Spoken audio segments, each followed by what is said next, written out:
is an earth-friendly, non-profit art studio for children in Kaimuki, Hawaii. Visit Hello,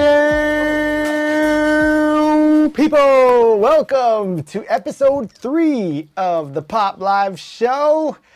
And hope you guys are enjoying your 2021. This is the first show of the year. So thank you for being here. Today's topic: what is the best thing that will give you the best ROI for your nonprofit? So there's a ton of different things that you could be doing: video, commercials, print ads, social media, all that kind of stuff. What's going to get you the best bang for your buck, so to speak, or the most worthy thing?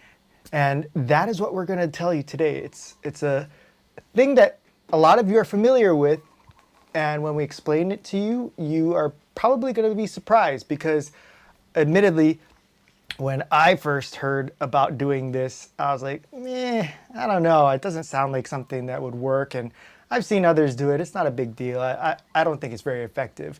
But now that we've been doing it for a while and have helped some of our clients with them, it actually does really work really well. So I'll explain to you what it is and what we did specifically with it that maybe could help you out with your organization, and see if maybe you can either do it or improve it if you already are doing it. If you're a nonprofit, you know how difficult it is to raise funds. And outside of grants and fundraisers, you're constantly looking for what ways your nonprofit can raise awareness, get support from the general public, those type of things. And the way we've been able to do that is through newsletters. You know, how to do them effectively so you can get valuable and direct connection with your supporters and get more engagement with them. That's where we're kind of seeing this really great opportunity that many nonprofits are not taking advantage of or not doing them correctly. So my name's Nolan, and joining me today, of course, as always, is Jamie. Hello. Hey, put yourself on the screen. This is the third show. You should know by now that this is what we do. Get used to seeing this face. Wait, this way? This way. Yeah, get used to seeing this face more than usual because, admittedly, full disclaimer, we're not experts in newsletters and such, but Jamie's done way more research, and she handles our newsletters and such, so she's got way more information. And I know you guys love seeing her correct me all the time, and she'll probably correct me a lot during this episode, but she's going to be talking a lot more than usual because she has way more knowledge and experience with this stuff. But for those of you just joining us for the first time and are wondering what this whole thing is, well, Pop Live is it's a weekly show that we do for nonprofits, and we talk about things like virtual events, videos, social media, and other topics that we've learned about through our work with Hawaii nonprofits. I just did like a recap, an account of how many different nonprofits we work with or have worked with in the past few years, and I was surprised. I knew we worked with a lot, but the list was like that long. So it was super awesome. This is a passion of Jamie and mine. I think that's not grammatically correct, but me and Jamie loved working. You said eyes.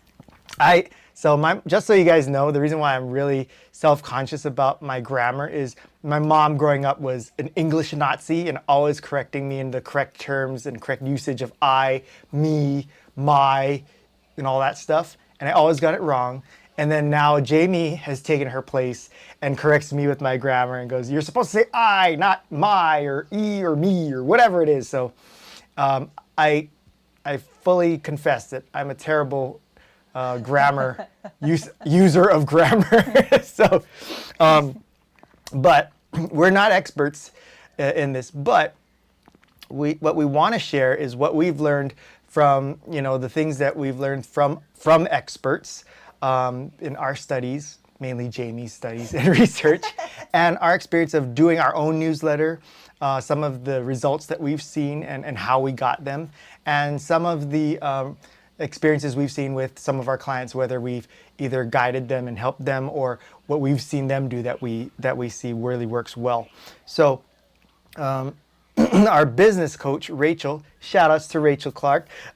She was the one who told us first about starting a newsletter and that we had to do it. Like, so she was telling us the things that we could be doing to improve our business. And one of the things she kept hammering home was, you got to do a newsletter. And every time she said that, all I could think of was, oh, you mean like those spam emails that I always get from other people that I immediately throw to the trash bin and stuff. And so admittedly, I was like, I don't know if that's something that I want to do. And I wasn't committed to it at all. I wasn't convinced that that was something that we needed to do, because we were looking at like, well, how do we get more engagement and connection with our audience? How do we find more leads? How do we, drum up more business? How do we establish ourselves as, the go-to for, video and all that stuff in our community? And she kept saying, I know you don't want to do this, but I'm telling you, newsletters is where it's at. And as I kind of softened up to it, because Jamie started doing some research on it, and she heard the same kind of things from other marketing specialists and business coaches and such. And it started to make a little more sense to me. And so reluctantly, I said, okay, let's just do it. And if it doesn't work after, 6 months, like, we can drop it. But let's just try it. And I realized that it started to really work out. And as we followed the guidance of these experts and how to drum up or create an effective newsletter, the reason why I wasn't reading other people's newsletters and I would just throw them into the trash or make them spam was because they weren't doing it well. They were doing it wrong, where it wasn't of any value to me. I wasn't interested in it, and it wasn't done the way that newsletters should be done in order to create that connection with the reader and have somebody looking forward to reading the newsletter each time it's sent. So we'll talk about kind of what we suggest as far as newsletters go. When I say we, I'll introduce our top 3, points, and Jamie will expand on them. So, as always, if you have any questions, please throw them in the chat below, because we're constantly looking at that, and I'm sure there's going to be questions, comments, or concerns, and throw that in there, and we'll do what we can best to answer these questions live for you. And if you're watching this on demand, don't worry, we'll continue the conversation after the live is over through the chat box in the comment section. So keep the chats and comments going, and let's dive into it with topic number 1, or point number 1. We still haven't created a cool little graphic for it yet, so you just get stuck with my finger. Point number 1. So what is the point of the newsletter? Trying to understand that would probably be the first step, because like I said, when we were told to do the newsletter, I had very little interest. In fact, I had zero interest in doing it. And it's because I didn't understand the point of the newsletter. I just thought all it was a way to spam people and tell them about your product or your organization and just be like, and just flood them with, wah, wah, wah kind of stuff. But the point of the newsletter is to get direct connection with your audience. And the question has come up of, well, what's the difference between doing that through social media and a newsletter? Like, I have a great Facebook or Instagram or Twitter game going on, and I connect directly with my audience through that. So why would I need a newsletter? So let's bring Jamie up on here. Jamie, when that question comes up, newsletter versus social media in terms of direct connection with the audience, what do you have to say to that? What did you learn from your research? I don't like talking. It's so uncomfortable. I only like talking if I have to correct you. Okay. Well, if that's the case, stay on here, though. And I will do my best to say what I think.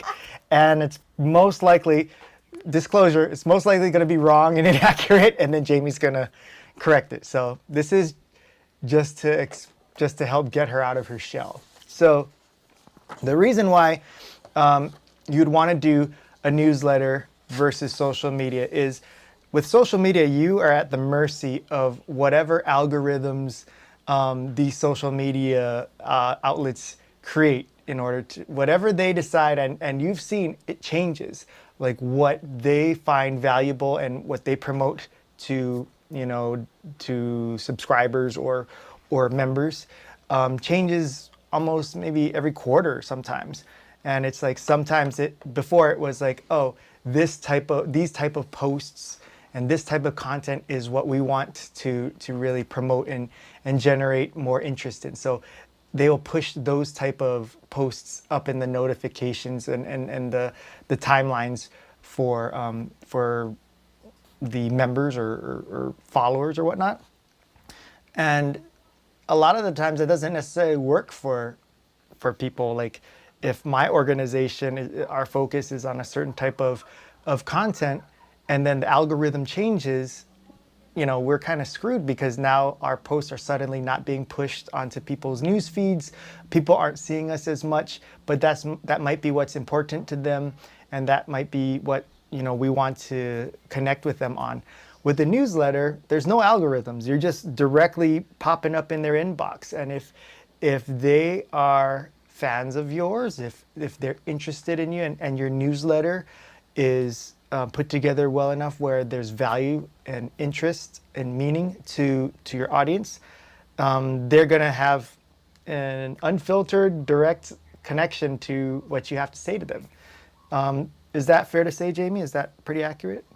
So that's why they call stuff like how many followers you have. That's just called Vanity Metrics. It's nice to have a big number, but that doesn't mean that just because you have 12,000 followers, if your posts aren't connecting with those followers, it might just be like 1% of them are seeing what you post.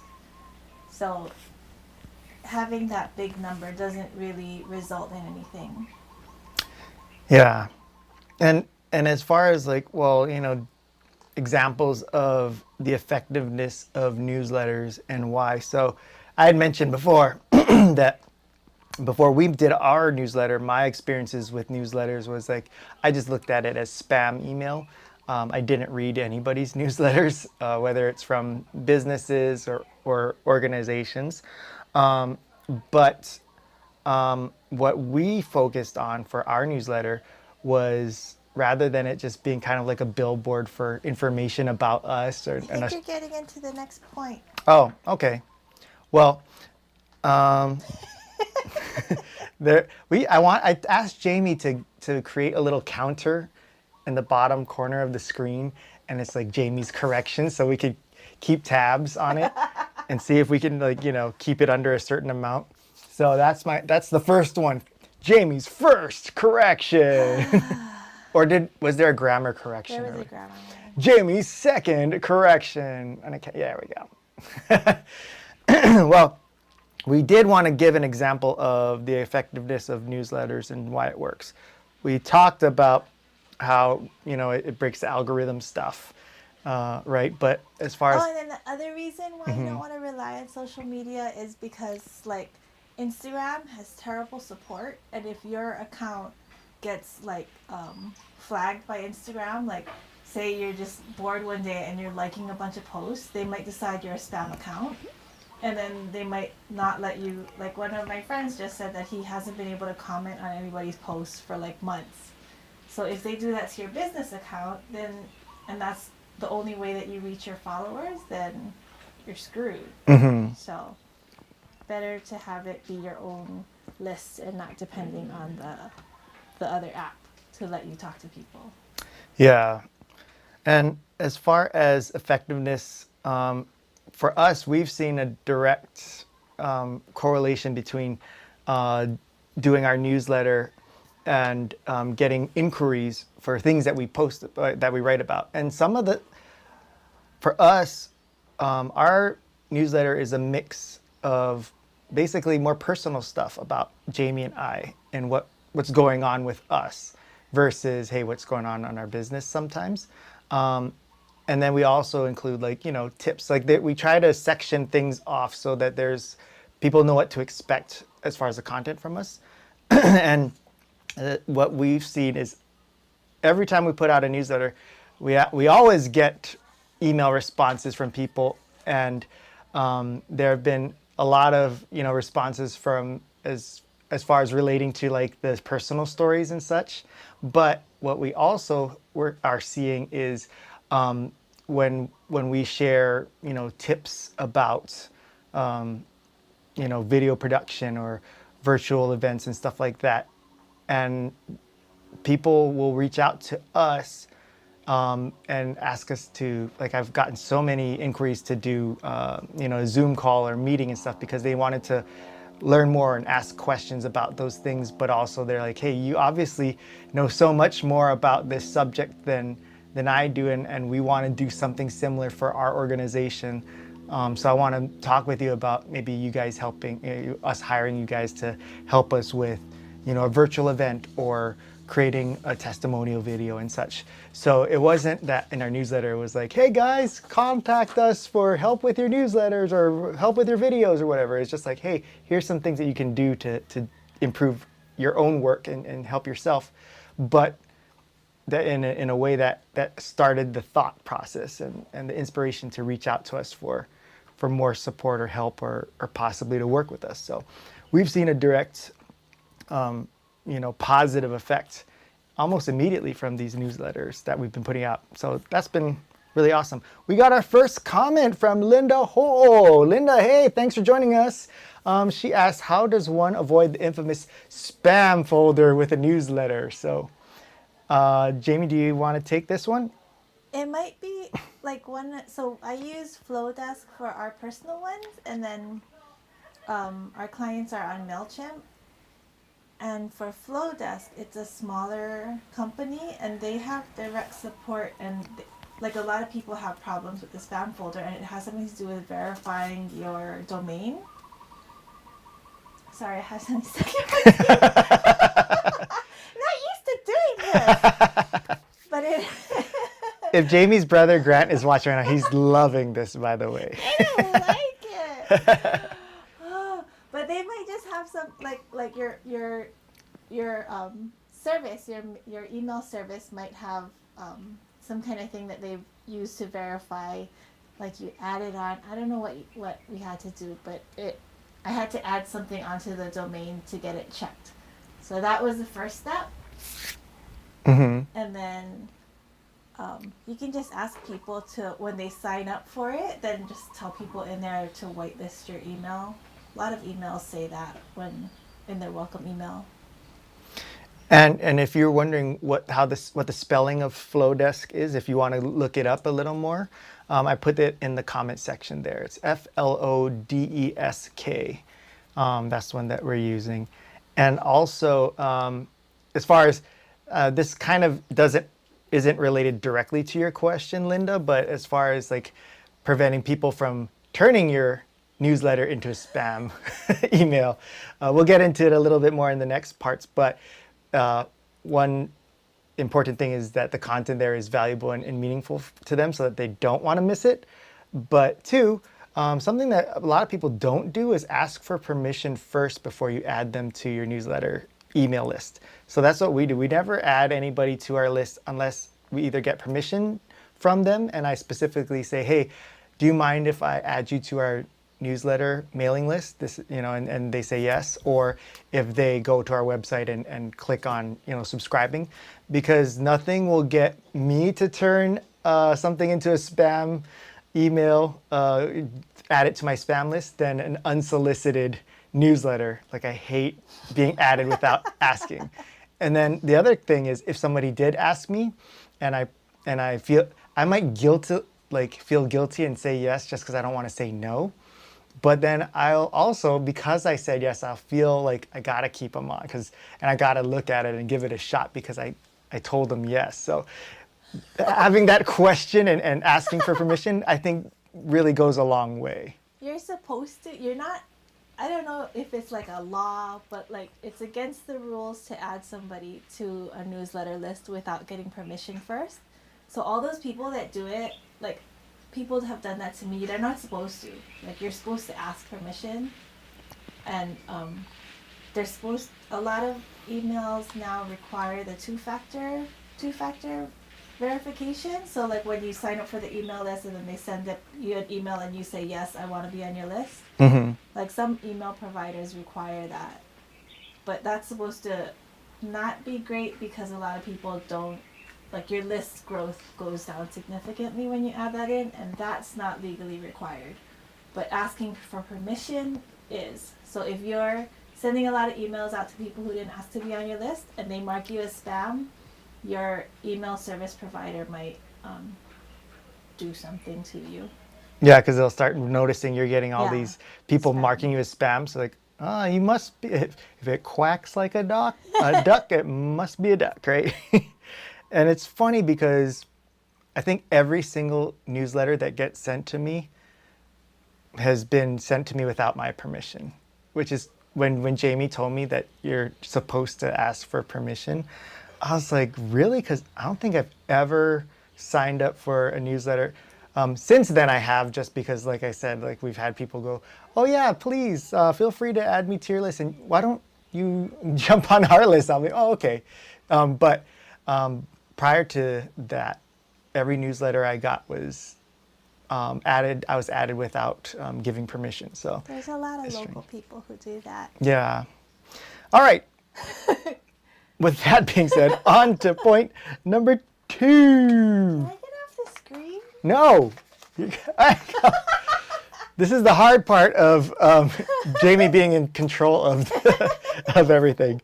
Okay, so point number 2, now that we know why it's important to have a newsletter and all that stuff, determining the value the newsletter gives to the subscriber. So now that you said, yes, I now know I want to make a newsletter, I see how important it is.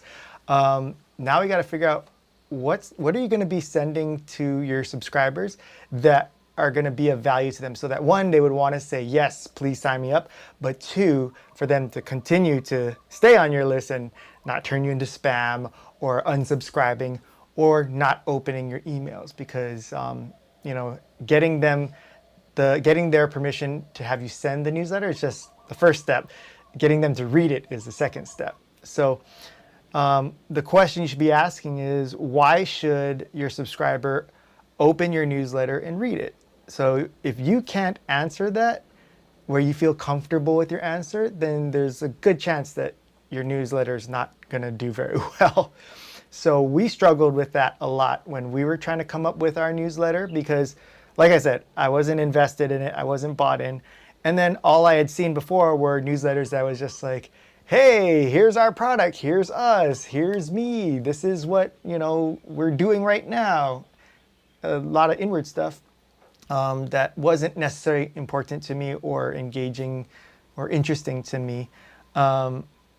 And so when Jamie would ask, like, okay, what can we put in the newsletter, I would just kind of follow that because that's all I knew. And she's like, that's not interesting. Like, would you read that? I was like, nope, not really. So we kind of broke down, what would we imagined. I believe this is how it went. Jamie might correct me. I think we imagined who our ideal, subscriber would be. And so we put a person we both knew as the face of it, and imagine what would be interesting to them and of value to them. So since we did want to increase our awareness and our interactions with our nonprofit clients, we thought of one of the nonprofit clients that we had, and we're like, okay, so what do they talk to us about? When we meet with them and they tell us these are their pain points or the things that they struggle with, and what interests them, that's where we started to kind of come up with the ideas of what would go into the newsletter. Is that accurate, Jamie? Does that sound like we did that? Get back on the screen. I feel like I'm talking to nobody. She's like nodding her head and nobody sees me. It just sounds like I'm talking to a wall. Emmett's not here and I need him the most today. Emmett's on my lap, actually. Oh, you jerk. No, he came to me. Don't act like I took him away. Here. I know, that's okay. No, let him be comfortable. Okay. So yeah, that's correct, right? That's how we started to come up with the you ideas. just want to think about what people will want to open. And I think people struggle because, like, a lot of newsletters that that people will send out from organizations is like you picture what a newspaper looks like, and it has all those sections, and then they stress out that like we have to put all this content in every week or every month, and then it's just super not interesting. So I think just focusing on just like one or two things that is going to make the person make it worth it for them to open it. And yeah, I think that was one of the biggest mistakes that we saw with some of the clients that we worked with, is their newsletters would just be like super long, and it would look like a full-on like a newspaper. And it's like, man, who has the time to read through all of this? And then two, if they're not interested in that first section, there's very little chance that they're going to scroll all the way through to see if there is something that they're interested in. I think it's because they think about it like how they used to have, like they used to spend money and print a newsletter. Physical newsletters, will take like from their office, or like they'll have it at a booth or something, and that's totally different because this is just really short. People don't have time to look at your email for that long. Yeah, people will appreciate shorter emails a lot, because I mean, think about yourself, as when you get in front of your emails, so many of us, we see like, you have 13 new emails, and it's like, I gotta hurry up and go through these so I can delete them or send them off so that my inbox is cleared, right? And so if you were to see a newsletter and it's like, and you open it and it's like forever long, it's like, it's gonna take like half an hour to read this thing. That's probably something that I would just go, I'm not going to take that time to read the whole thing. I'm just going to delete it, or I'll set it aside to read for later, and it'll just keep getting pushed down further and further. It could be good, like for some, like one of them that we do, people go to them for information and support. So they have their readers' audience, like the audience is motivated to get this information for them from them. So for them to have a long newsletter with a lot of information in there makes sense. But if you're trying to reach out to like supporters, then they're not looking to you for that kind of relationship. They just want something fast. So like one of the orgs that we worked with before, we showed them the Charity Water email newsletter, which is really, like, everybody always references them because they do such a good job. But they just have, like, one giant picture and, like, one point to the email. And that's it. And it does great. Yeah. And I think also, too, being conscious of the frequency of the newsletter, right? Because there's people that will put out a newsletter, like, every week. And sometimes that's appropriate, but then other times it's just like they just put out it every week just for the sake of they want to keep touching their audience. But if there's no substance to it, people then start getting irritated. Like, it's that weekly newsletter that I don't want to read anymore and stuff, right?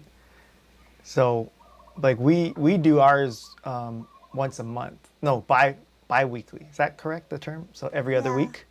But we also, one is like a longer one, and the mid-month one is like a shorter one. So it serves two purposes and functions for us, I think, which is one, to keep us top of mind and connected with our audience, aside from me reaching out and calling each person and just saying, hey, how you doing? Like, this is what's going on with us. What's going on with you? Like, having that kind of one-to-one contact is impossible.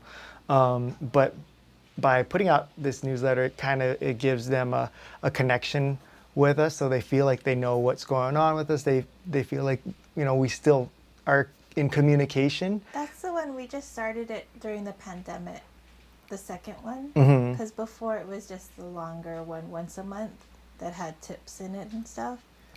But during the pandemic, we wanted to be more personal, so that second one is kind of just a personal one.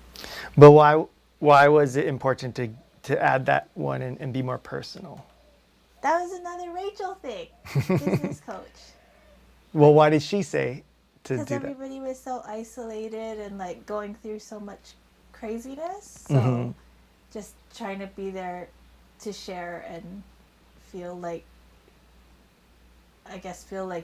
help them feel not alone, and us too. Like just keeping a connection with people because we don't see anybody.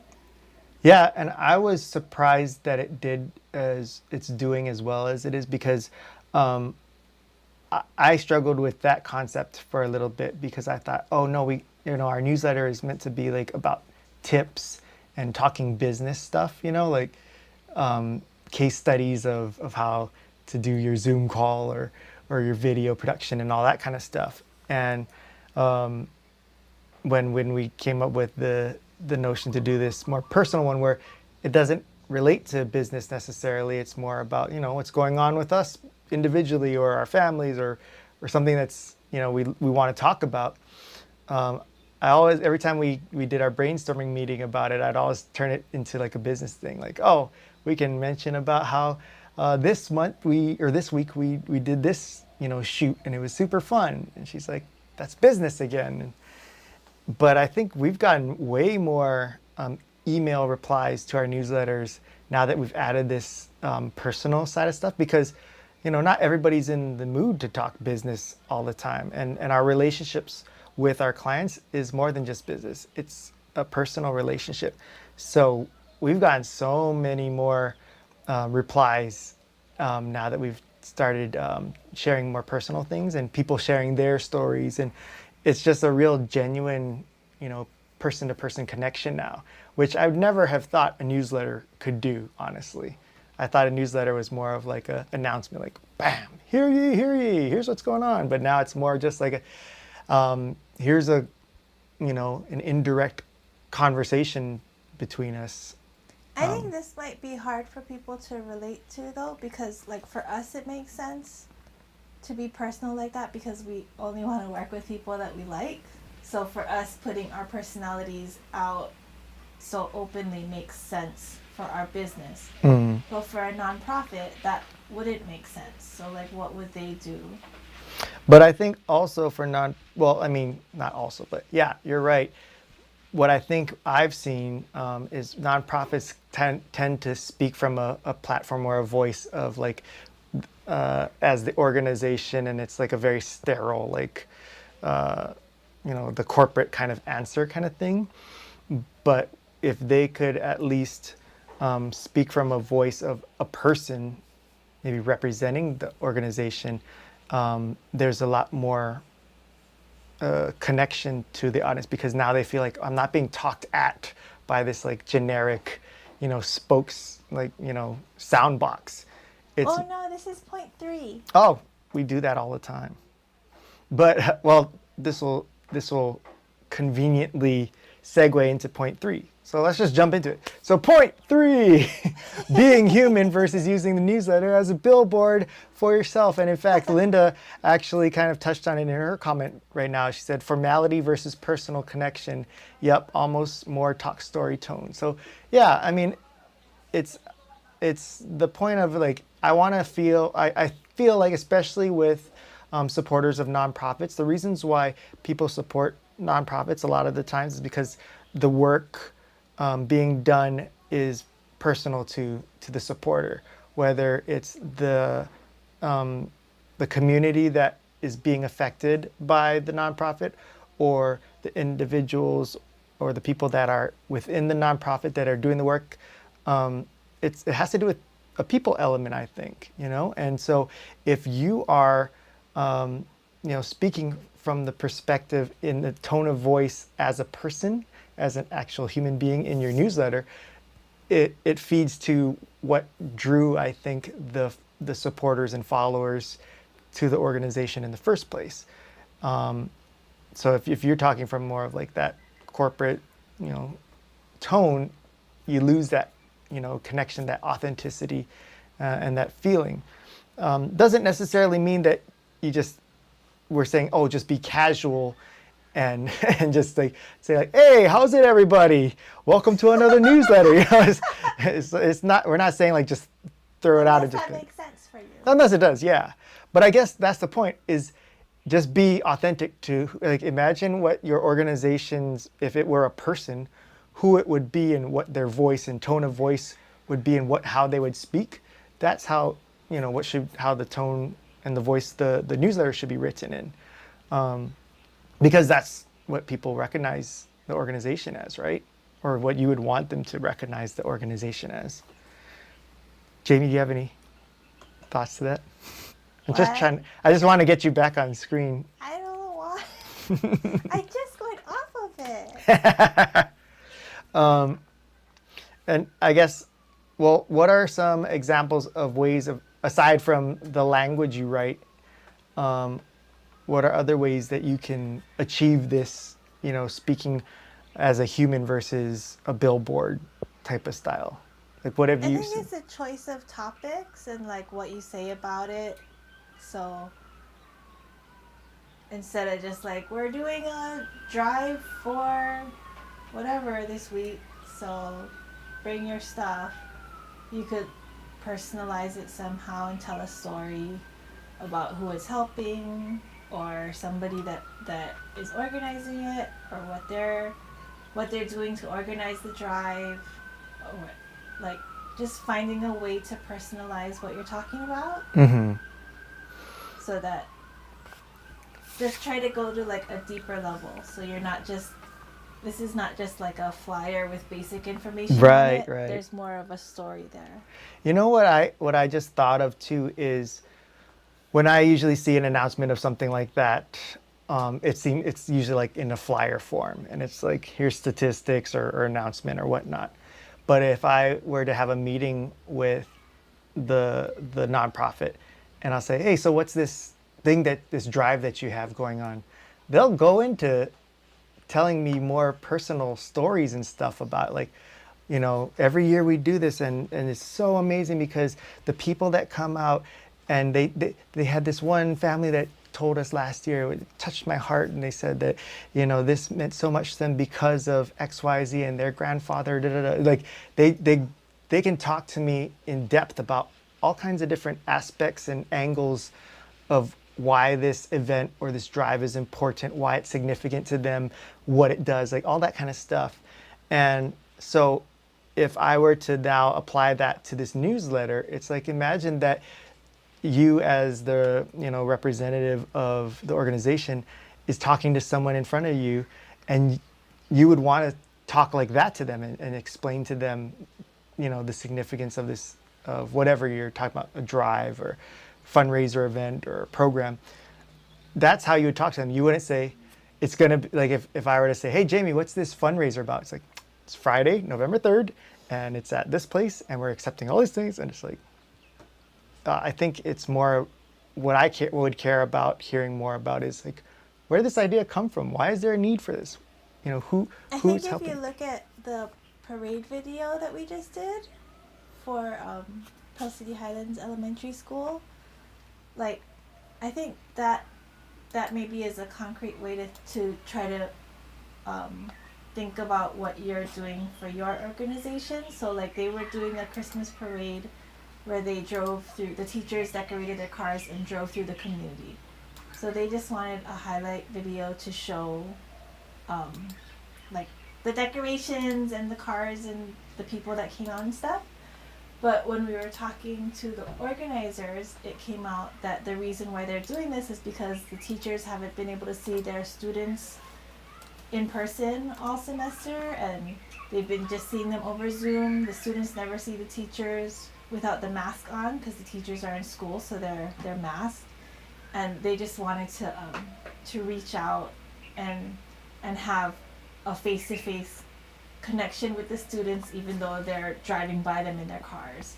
So they were gonna have like signs with the teachers' names on them on the cars, and they wanted the kids to have their names so that the teachers would know who they were seeing. So that element of the why they were doing it added so much more depth to the parade, beyond that it was a cool, festive, like, happy day. Mm-hmm. It became something deeper. And that's what you want to look for when you're writing something in a newsletter, to give people something to connect to. Yeah. If you're interested in seeing that, I put the link to the video in the chat.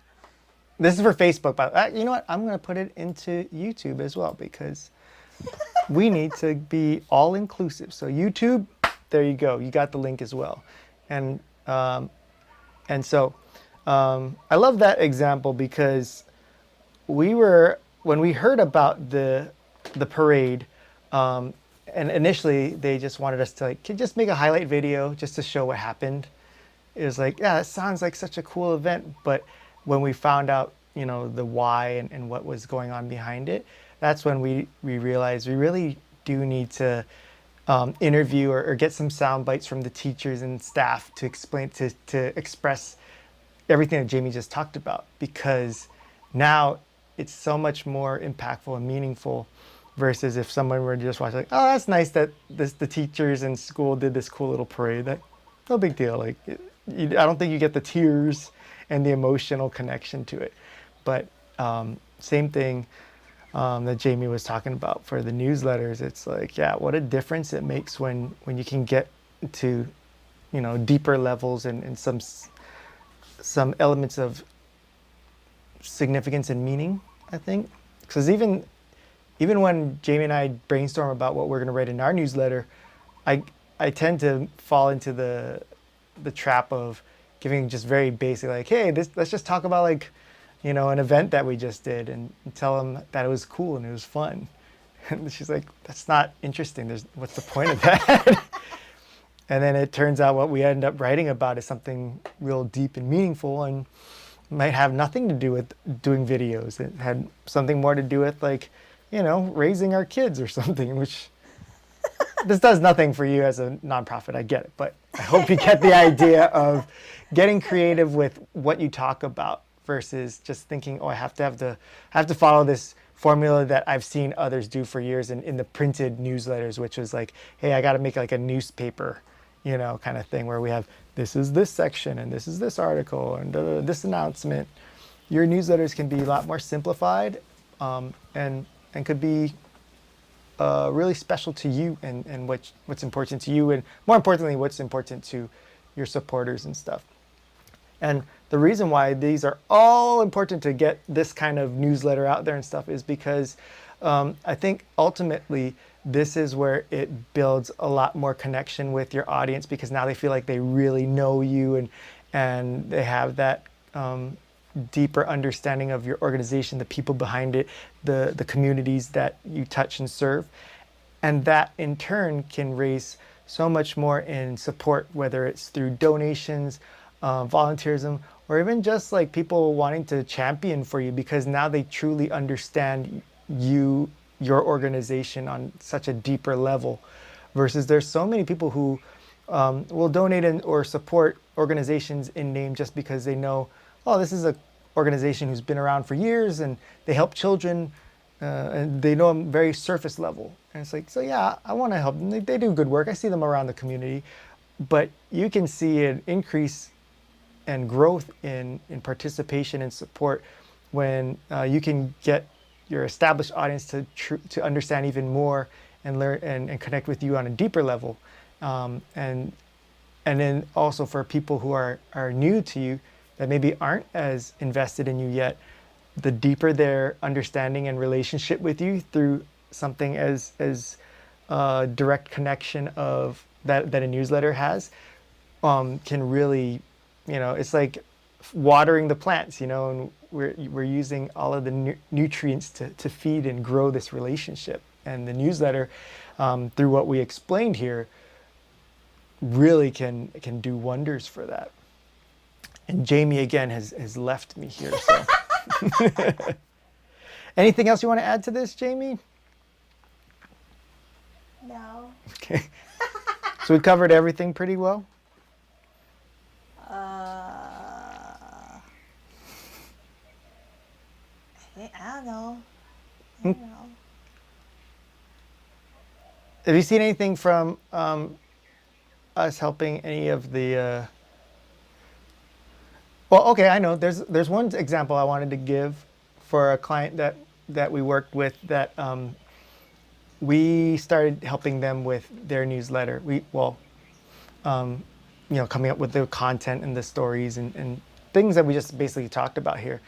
And they actually got a huge donation and the donor specifically cited that it was because of the stories and what they read in the newsletter that this donor always traditionally each year made donations to this organization, but this donor increased their donation and spread it, and because he usually donates to a specific program. Said these funds are specific to this one program in your organization.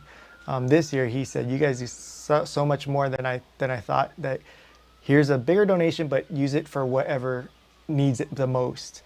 And they were just thrilled that, that this happened, and it wouldn't have happened if it wasn't for the newsletter. So this is a prime example of how, the newsletter can grow and expand people's understanding, awareness, and connection to your organization. Okay, I didn't get corrected on that, so I think it was accurate.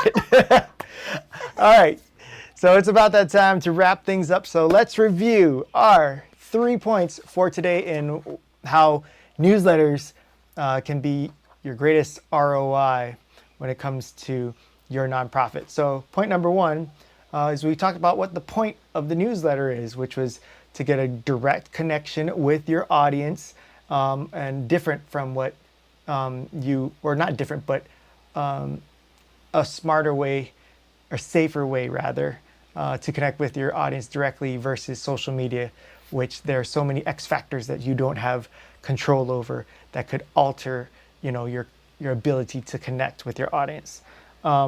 Point number two is determining the value your newsletter gives to your audience. You got to figure out what it is that you can give through your newsletter to your audience that would make them want to, one, subscribe, but two, read your newsletter. And then point number three is being a human being versus using this as an advertisement or a billboard for your organization. Really using this opportunity to hone your organization's voice and personality and have that shine through in your newsletter so that your readers and your subscribers feel like they're actually talking to a person versus this like vague entity that has no face or personality or voice. All right.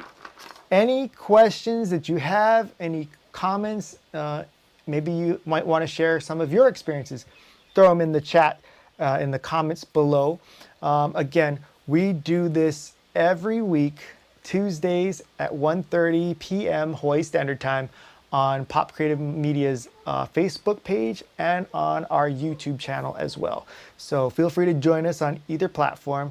And this is all on-demand content as well. So if you missed or jumped on late, you can always rewatch it later on through both the Facebook and the YouTube. Why are you laughing? Because Linda said that our dynamic together is awesome. Why is that funny to you? This is good. Thank you, Linda. I don't know why Jamie's laughing. That's so great. Mean to you.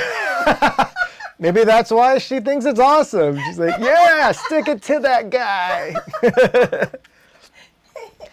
And since we're talking about newsletters, if you're not on our newsletter email list, you can sign up for it. You can go to our website, popcm.me/email, and then you can sign up for our newsletter there as well. So we got tips and fun stuff, and you could learn about some, personal things, as I told you about us.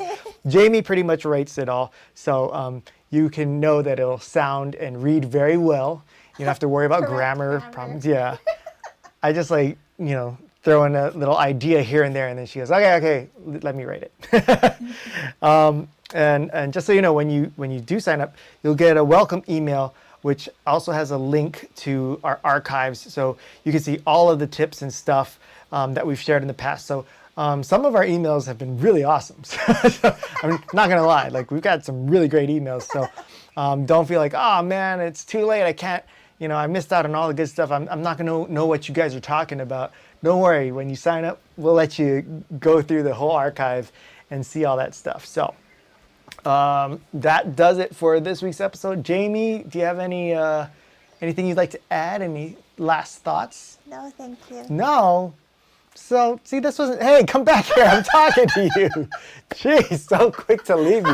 I was going to say, you did a great job being on here far more than you usually do. How did that? It's very stressful. Can we all give a round of applause to Jamie? She did Stop fantastic. I want to encourage you to do this more often because this is Pop Live. Pop is us, not me. It's not Nolan Hong Live, which I do have my own live, which is Hanging Out Live. Little cross promotion here. You can go check it out on Nolan Hong Media on Facebook or YouTube or Instagram.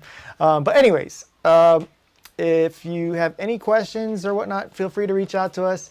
And again, we'll see you next week. And I think, was it Linda that had said that she wanted to have an episode on newsletters? Yes. Okay, so yay. Thank you, Linda, for joining us because this was your idea. You asked for it. So thank you for inspiring us on today's topic.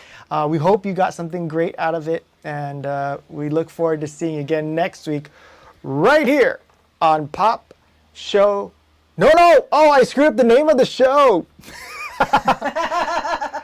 Okay, cut and restart, and we'll catch you next week right here on Pop Live, the show. Bye.